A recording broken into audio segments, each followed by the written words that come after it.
the Soviets decided, well, they're going to keep doing this, we're not going to be able to force them out, so they opened up those corridors into Berlin, and the continuation of the occupation occurred until 1990 when the wall came down, and then subsequently the reunification of Germany. So that's the Cold War kind of thing. Now, Korea, Southeast Asia, yes, they were hot wars.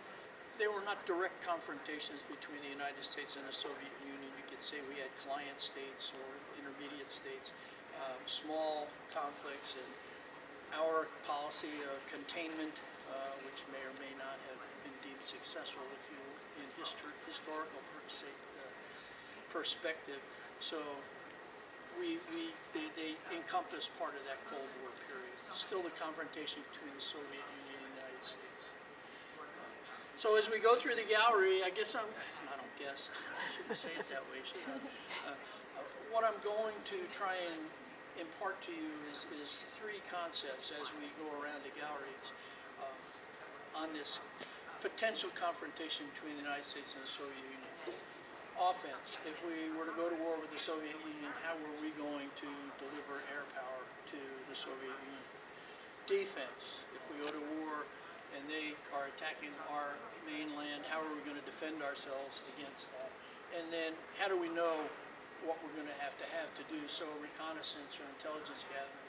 So those are the three themes of the systems and the aircraft that we're going to be talking about over the next hour or so. As I said to these folks, there's another guided tour of Building 4, which is space, R&D, airlift, and the presidential aircraft in the next building back behind the missile gallery. That starts at 3 o'clock. I'm supposed to be done by 2:45. I rarely make that time. So if you want to head back to Building 4 when you're watching your watch, or I'll try and give you a warning, feel free to break off at any time if I'm not fulfilling your expectations. So let's talk about offense and go over and talk about the elephant in the room over here, the B-36.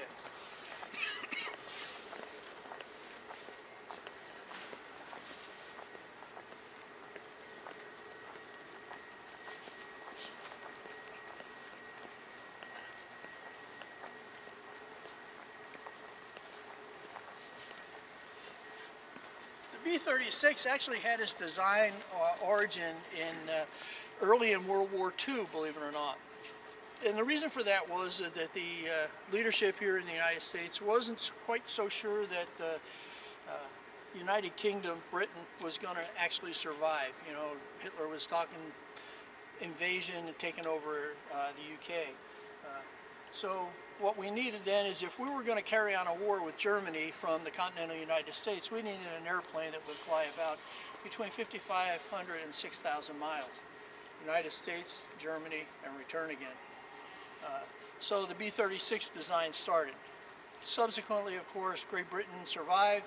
It became the biggest aircraft carrier on the face of the earth, and we bombed Germany from there, and we didn't have a need for an aircraft that would fly 6,000 miles. So that design was pushed to a back burner. Fast forward about 5 or 6 years, and now our adversary, or our perceived adversary, is the Soviet Union. And if we were to go to war directly with the Soviet Union, how would we attack the Soviet Union from the air? Again, we needed to fly from the United States to the Soviet Union over the pole, come back again, another 6,000-mile round trip. So this design was updated, and it was reinvigorated, and they built the airplane. B-36 carried a couple of different crew members, because that mission would take 35, 36 hours, so they had to carry multiple crews on the airplanes. Obviously, you see that it's all the design features on this airplane were associated with the extended range and the time that it had to fly. The engines are on the back of the wing because that allows the wing to be very, very efficient. It doesn't help the performance of the engines. These engines are the same engines that went on to the B-50, the KC-97 that we'll see later on, the R-4300. It's the largest and most complex reciprocating engine that we've ever built. but it wasn't designed to go on the back of the wing. It was designed to go on the front of the wing, so it had many, many problems. As a matter of fact, the crews used to refer to it as 2 turning, 2 burning, 2 smoking, 2 choking, and 2 more unaccounted for. So we had 6 reciprocating engines. They put 4 jet engines on the outboard part of the wing. Those engines were put there. They assisted with heavyweight takeoffs, obviously, but they were really put on the airplane. The airplane would only fly at about 230 miles an hour, 250 miles an hour. That was its cruising speed. Therefore, they go a long, long, long way, but it didn't go there very fast. When it went on in its bomb run, they would fire up the jet engines, and that would increase the speed of the aircraft to make the run into its target area up to about 450 miles an hour. So it was a 200-mile-an-hour boost that those jet engines would do for the actual, if you want to call it the attack phase of its mission.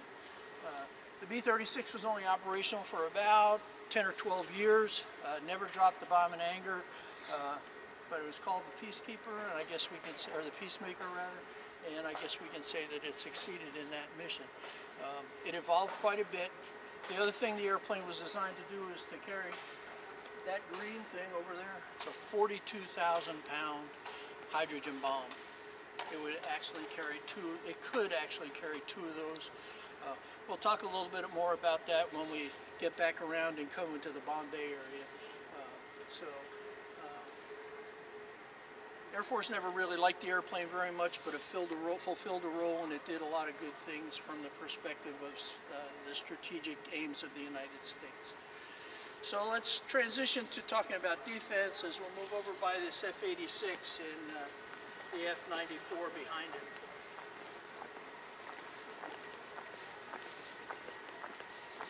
One of the things that you may perceive, or that I will talk about, is the fact that our defense, we still had a mindset of World War II.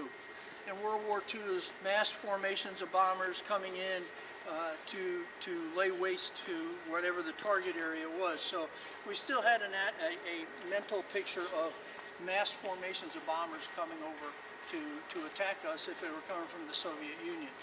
So we designed or modified aircraft to do what we call the interceptor role. Now you may ask, here's a definition issued here.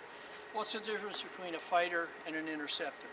Well, a fighter aircraft is one that can carry on several missions. It can do air superiority, fight with other fighters. It can do air-to-ground attacks. It can do a lot of other missions also, reconnaissance, whatever. An interceptor only has one mission. That's to take off, find the bomber formation, do as much damage as it possibly could, and then return to their base. One mission. This is a period of a lot of transitions. You can talk about transitions from piston-driven aircraft to jets, from conventional weapons to nuclear weapons, which we'll see back in the corner there in a little bit. But there's also a transition in the kind of weapons that we used on our interceptors. If you've been through the Korean War Gallery, you saw that all those fighter and interceptor aircraft over there were guns. They just had guns on them. They did use rockets for ground attack, but not for the air superiority or the interceptor role.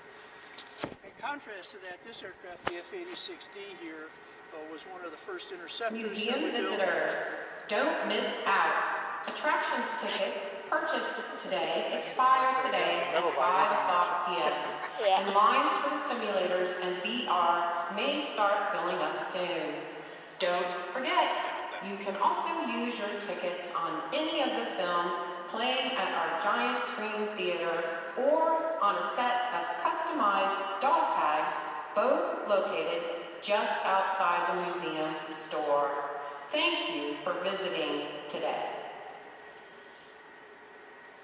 Another definition thing. These aircraft were fitted with this aircraft had 24, there's 2.75-inch folding fin rockets. No guns, just those rockets. What's the difference between a rocket and a missile? A rocket is a ballistic weapon. It's just like a gun in the sense that once you fire off that rocket, it goes where you've pointed it, and that's all that's going to happen. So the idea of having 24 of those rockets, you could fire them one at a time, three at a time, or all of them all at once. You find a mass formation of bombers, you fire those 2.75-inch exploding bullets into that formation to shoot down those aircraft. A missile, on the other hand, has some kind of a guidance system on it, whether it's infrared or radar, or it could be wire guided. So if you, when we start talking about missiles, those are weapons that you can fire and it will track to a target as opposed to just being ballistic going straight. So the F-86 here, you can see it's got a big bulbous nose, which the other F-86s you've seen in the other galleries, it didn't have. It's a radar. The pilot, the single pilot, he would use that radar to locate that target of formation of bombers, go in, deliver his weapons, and then retreat and go home. The next aircraft that we brought up as an interceptor is this F-94 over here.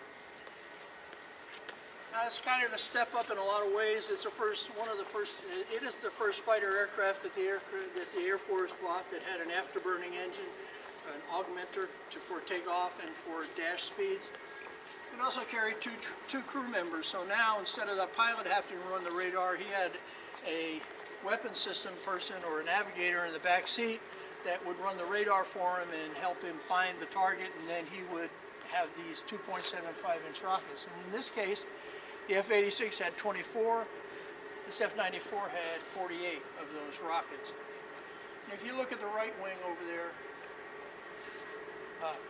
just as a perspective, when we talk about which side of the airplane is, we always talk about it with reference to where the pilot sits. So even though we're looking left over here, that's the right wing of the airplane because the pilot sits here, it's on his right. You can see that pod on the wing there. That's the way it would look when the aircraft took off and made the intercept. And then on this side over here, you'll see that nose cone is gone. When he fired his weapons, that's called a frangible nose cone. It just obliterates, the rockets go right through it without any damage to the rockets, and it's gone. And then there are also, so there's 12 over there, 12 over here, 24 in the nose to give us 48 2.75-inch rockets. A step up, a lot heavier armament so they can shoot down more bombers. So we've talked about offense, talked about defense here with the interceptors. Again, the mindset was massed formations of bombers. Whether that was going to be true or not, things would evolve. Just a quick comment about this display over here about the development of nuclear weapons. In the 50s and early 60s, there was massive development of nuclear weapons, shrinking them down in size, making them much more effective and efficient. It's a really neat display over there with videos of many of the tests that occurred in the Southwest United States. I'm not going to talk any more about it, but if you get a chance, you might want to go over and see that. So this aircraft is a WB-50.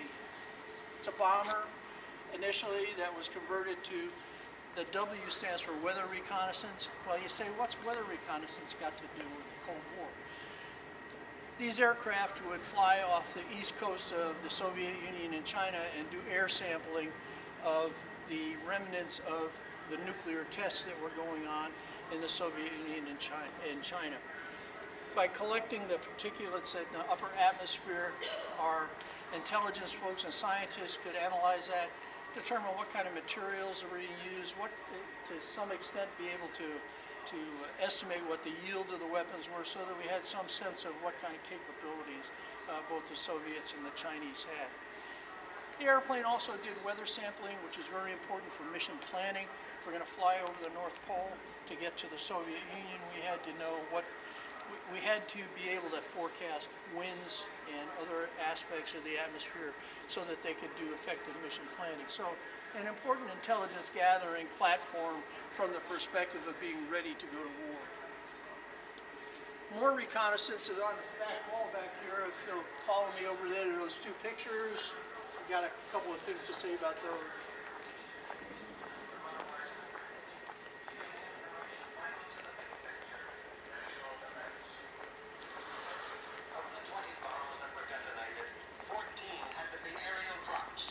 Pinpointed with unerring accuracy to meet the requirements of atomic science. So the B-50 over here helped us define what the weapons were that the Soviets might have or the Chinese might have, but we also needed to know what kind of delivery systems they had. So in the early, middle 50s and about 1954, that time period, we had what we called haymaker missions. And they flew this aircraft over here, which was an RF-86, an F-86 modified to take photographs and in the eastern part of the Soviet Union in China. The aircraft used as their survival, their unarmed aircraft. They would fly as high as they could and as fast as they could over the Soviet Union and China, using altitude and airspeed as their defensive mechanism. The pilots that flew these airplanes and the maintainers that maintained the airplanes made some modifications. They trimmed the engines. They didn't last quite as long as a normal engine, but they got more thrust out of them. The pilots used several techniques, including those hotter engines, and the use of the flaps, very small increments of the flap settings so that they could fly. A typical F-86 would fly about 42,000 feet as a ceiling. These pilots got these aircraft up in excess of 52,000 feet. They'd fly at 600 knots. Soviets and Chinese didn't have aircraft that could get up that high or that fast to intercept them, so it was pretty successful. They weren't shot down. Well, what were they doing?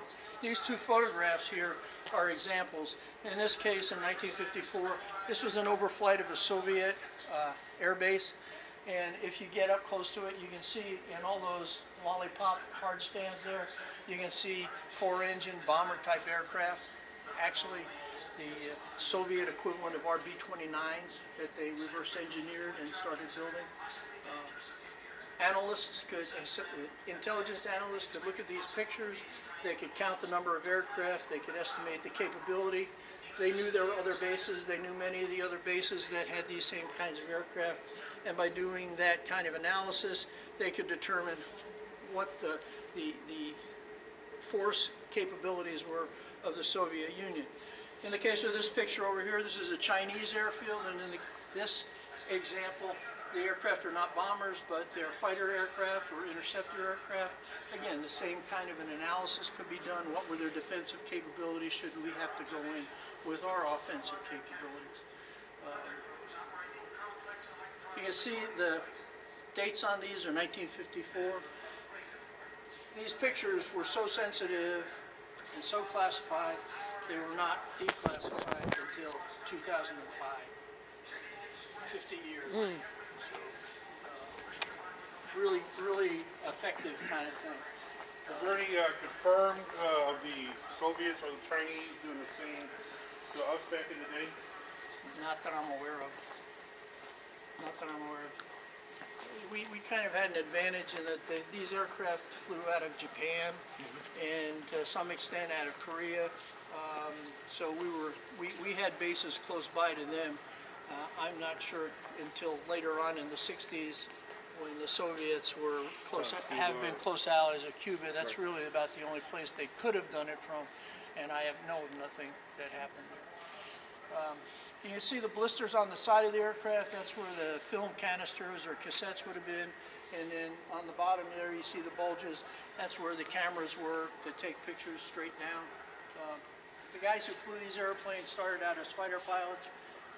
They flew very high and they flew very fast so that they couldn't be intercepted, but they were fighter pilots, so they wanted to have something that if the bad guys got up there and actually got close to them, they wanted them to think they could defend themselves. So they painted gun ports on the nose of the airplane. I don't know if one of the bad guys could have gotten that close that he'd even see him, but you know, it's psychological. The large aircraft here is the first air refueling tanker that the Air Force purchased. It's called a KC-97. If you look at the back there, you'll see it's got what we call flying boom. There's two kinds of two methods of aerial refueling. This one with the boom on it was called a boom and receptacle aerial refueling. The receiver aircraft would fly up underneath the tanker. The boom operator would fly the boom and make contact with the receiving aircraft and pass fuel to it. The other methodology for doing aero refueling is one that the Air Force uses for helicopters, CV-22, tilt rotor aircraft, and that's called a probe and drogue system, where there would be a hose coming out of a pod on the tanker aircraft, has a basket on it that would open up, and then the receiving aircraft would be responsible for hitting that basket with its probe, and then once he made the contact and made a good connection, the tanker aircraft could flow fuel to it. The Navy uses the probe and drogue system very extensively for most of their aircraft. The Air Force prefers the or the boom and receptacle system. We also do the probe and drogue, like I said, for helicopters and some slow movers that we have. If you take KC-97, if you look at this aircraft and you look at that aircraft, think about this aircraft with the second fuselage dropped on top of it. They're essentially the same aircraft, aerodynamically, other than the size of the fuselage up there. The one problem with the KC-97 as we transition, I said this is a period, a great transition. We went from piston engine bombers to jet bombers, and the KC-97 could not fly fast enough to refuel some of our aircraft. For instance, the B-47. So what would happen is the B-47 would come up, and it had a boom and receptacle type, excuse me, refueling system. The B-47 would come up under the KC-97, they make contact, and then as they passed fuel, the B-47 couldn't fly slow enough to stay on the KC-97. So the KC-97 would start descent to get more airspeed, and they called it tobogganing, and they would continue to refuel in that regard. So they added jets to the KC-97 to help alleviate that, so they got some more airspeed out of it, and then eventually, of course, we started buying KC-135s, a full jet tanker aircraft. Just a quick note, this is an F-84, F-84F, the swept wing version. This was the first tactical bomber that the Air Force, tactical nuclear bomber, excuse me, that would have been the weapon that it carried under the center line of the aircraft. Not a mission that you really wanted to be associated with, because it would take off, say, out of West Germany or France, fly to their target. If they survived the delivery of the nuclear weapon, which is always a problem, the blast, you have to get away before the bomb goes off. They probably didn't have enough fuel to get home, so not exactly the kind of mission you wanted to have to fly. Let's go over here and we'll talk about some cruise missiles.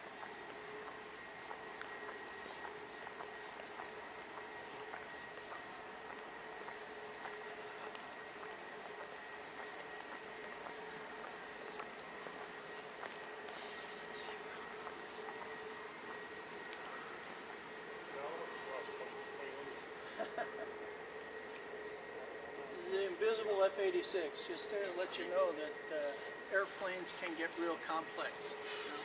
And this one's, compared to today's aircraft, mechanically it's extremely complex, electronically it's not so complex, and now we have aircraft that are complex in both varieties, so it's kind of fun to look at. If you follow news reports and things, you hear things like hypersonic missiles and things like that that are going on right now. Well, back over here, the green missile there and the silver missile were our first cruise missiles, our first tactical nuclear delivery systems or cruise missiles. The Matador over there is the green one, the Mace is the silver one. These were delivery systems that had a range of about 600 miles or so, plus or minus. And so, obviously, if they're carrying a nuclear weapon and we're going to let's go ahead into the B-36 and especially you need to be careful because the entry there is about 5'11", so watch your heads as you go in.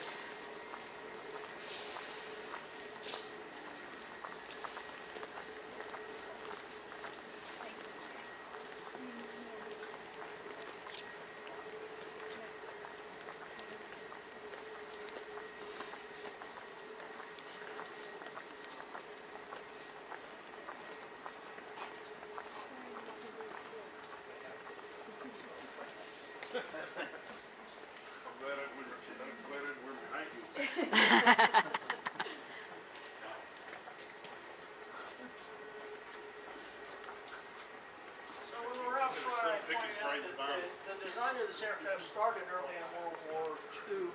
Well, the primary design characteristic that changed when they went back to redesign it for the Cold War was instead of carrying conventional weapons, the airplane had to be capable of carrying nuclear weapons. And if you bend over and you look at this, that's the 42,000-pound hydrogen bomb that this airplane was designed to carry. It could carry two in the two bomb bays that we've just walked into. Typically, it will more likely be planned to carry one, and then the second bomb bay would be added, like that one up there, additional fuel to extend the range and capability of the aircraft to get to additional targets. Some interesting characteristics of the airplane. There's two pressurized sections to the B-36. In front of that wall up there, and at the back end of the second bomb bay, you can see a pressure bulkhead over there. So the front of the airplane was pressurized, the back end of the airplane was pressurized. The flight crew, one or two of the gun operators were up front. Navigator, bombardier in the back is where the crew rest facility was, and the rest of the gun operators, the defensive gun operators. So if the crew rest facility is back there, and the flight crew is up here, you got to get between those to switch crews. This area was unpressurized. So how do you do that? Well, if you look up here, you'll see a tunnel. That tunnel would connect those two pressurized sections of the aircraft. Don't worry, they didn't have to crawl. They had a little trolley with an overhead rope, and that little sled would take them back and forth. So you'd have multiple, at least two crews, one in rest at any point in time, and one that's flying the airplane. And that's how they would get back and forth. If you look up here, you'll see a lot of wiring. This is typical of military combat aircraft. It's called combat wiring. No critical component has one set of power cables and control cables. There'd always be multiple routes for things to go to, so you could probably wire a small subdivision of houses with the wiring that's in one of these airplanes. The airplane could still carry conventional weapons. That's what these racks are here. However, they really didn't plan to do that. It was a nuclear bomber. So. And if we go back past this divider here, just past here, there's one more thing to point out. As you come back here, if you look up there, you'll see a hole, a circular hole in the bulkhead. When we're around in front of the airplane, I hope you noticed how thick the wing is.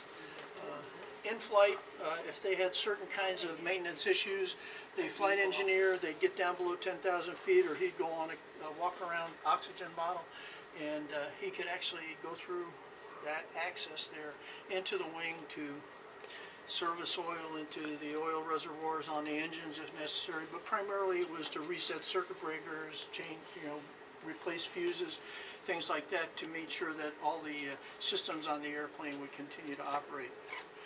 That wing is so deep that if the flight engineer was less than 6 feet tall, he could stand up straight when he got into that wing. Now, as he moved out towards the outboard engines, it got narrower and narrower. But like I said, primarily replacing fuses, resetting circuit breakers, doing that kind of thing. But it could be done in flight. So with the long range, the fuel was mainly in the wings? Yeah, the main fuel tanks are in the wing. Yeah. Big wings. Yeah. So, any questions?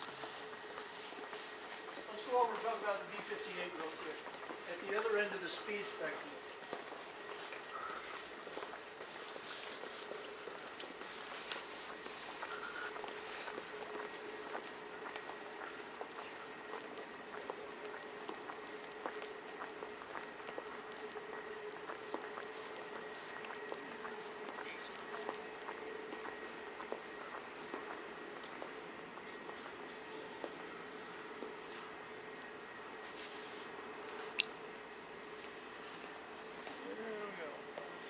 Convair B-58 right here is at the far end of the speed spectrum from the B-36 over there.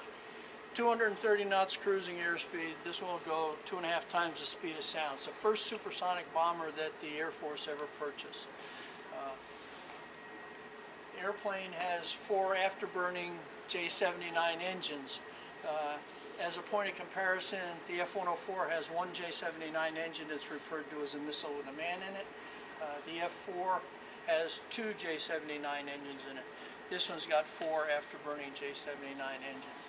The design of the airplane was obviously for speed. It's very streamlined. In my opinion, it's one of the most beautiful airplanes ever built aesthetically. But you can see the fuselage is very slender. It's got a big delta wing to carry fuel in. Delta wing is very difficult to fly at low air speeds, very effective at high air speeds. So as part of the design, they could not put the bomb bay in the fuselage of the aircraft because it's so slender. So they came up with this design feature, which is this 2-part pylon underneath the center line of the aircraft. If you look at it carefully, you'll see there's a large lower portion and a smaller upper portion with a divider there. The lower portion is a fuel tank. Once the fuel is expended from that tank, they would jettison it, and then there's a smaller pylon in there. That's where the nuclear weapon would be carried. And then it would be delivered on a high-speed dash. The airplane was designed to fly 50,000 feet, Mach 2.5 times the speed of sound. Once the airplane was fielded, they also made a modification, so you can just barely see it, but inboard of the main landing gear there's 2 pylons on each side, which could be armed with smaller nuclear weapons so that the airplane could actually deliver to 5 targets. Again, the mission that this airplane was designed to fly is at 50,000 feet, Mach 2.5. It was very effective at that altitude and that airspeed. At one point, it was determined once the Soviets in 1960 they shut down Francis Gary Powers. We found out that they had a missile that could deliver up to 70,000 feet. It was determined that high speed, high altitude bomb technique was not really going to be effective. It's too dangerous. So they tried to turn this aircraft into a low altitude, high speed bomber at sea level or at low altitude. The airplane could only go just over 1 time the speed of sound, so it was not really effective at that level. It was only operational for about 10 years. It had a reputation for being dangerous because in the test program they lost about 6 or 7 aircraft. Once the airplane was operational, there were very few accidents, but it had a reputation already. The crew members who flew it, there are 3 of them: pilot, navigator, bombardier, and a defensive systems operator. The guys who flew it loved it, so, you know, whatever. I just like to keep things in perspective in a way. This airplane was operational before 1960. 2.5 times the speed of sound, 50,000 feet. There are no transistors, no capacitors, no diodes in there. This is vacuum tube technology from the 1950s. Amazing aircraft. Very, very expensive to maintain. Very, very high maintenance rate per flying hour. An anecdote about this aircraft, if you look over here, you see an ejection seat. One of the problems that they ran into, and one of the things that occurred in the test program, they actually had a fatality when one of the crew members ejected at a high Mach number at about 40,000 feet, and there was a fatality. So they realized that they had a problem. High airspeed, high altitude ejections were very, very dangerous. They designed this ejection seat over here, which effectively was encapsulated the crew member. They modified the aircraft to take that ejection seat. It encapsulates the crew member, the whole seat, and the crew member comes down to the ground, and then they eject or egress. Being test crazy the way we are, we had to test that ejection seat using something that was alive and simulated the size of a human being. Did anybody want to guess what they used? No, too small. Gorilla. No, too big, too strong. Like a dog. A black bear. Bear. A put a black bear in the seat. They ejected him from the test aircraft at over Mach 1 from about 30,000 feet. Came down, opened up the capsule. He just wanted his honey. Happy as a clam. His name was Yogi, and he was very successfully tested. So, you know, a little anecdote, human interest story, or bear interest story anyway. So, the aircraft was only operational for about 10 years because, like I said, it was very expensive to maintain, very labor intensive, and the mission that it was meant to fly was determined to be no longer viable. So it was retired. All these placards here are records that the B-58 set as time to distance, time to fly from the west coast to the east coast, time to fly from the east coast to the west coast, the time to fly from the east coast to the west coast and back again, time to fly from New York to Paris, etc., etc. Set many, many, many records. This airframe here actually won the Bendix Trophy. Attention museum visitors. We're going to go into the missile gallery now. Air Force Museum